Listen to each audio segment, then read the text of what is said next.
হাসান বলে, নানাজি আপনার মেয়ের নামের বিচার, ফাতেমার নামের বিচার।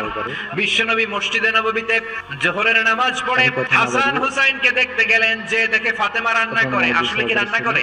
চুলার মধ্যে পাতিল দিয়ে পানি গরম করে আর হাসান হুসাইনকে বুঝ দেয়, ঠিক কিনা? বিশ্বনবীর পায়ের আওয়াজ শুনে ঘুমন্ত হাসান আর হুসাইন জেগে গেল।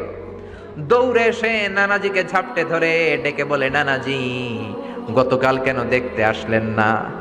আজকে দুপুর হয়ে গেল, বিকেল হয়ে যাচ্ছে, এখন বুঝি আপনি দেখতে আসার সময় হলো? বিশ্বনবী বললেন, হাসান হুসাইন এই তো এইমাত্র জোহরের নামাজ পড়ে আসলাম, তোমাদের খোঁজ খবর নিতে এসেছি। হাসান আর হুসাইন বলল, কি খোঁজ খবর নিবেন? খোঁজ খবর নেওয়ার আগে একটা বিচার করে দেন, বিচার, আপনি তো আহকামুল হাকিমিন। বিশ্বনবী বললেন, কিসের বিচার? হাসান বলে, নানাজি আপনার মেয়ের নামের বিচার। বিশ্বনবী বললেন, ও হাসান, আমার মেয়ে ফাতেমার আবার কি বিচার? কি অপরাধ আমার ফাতেমার?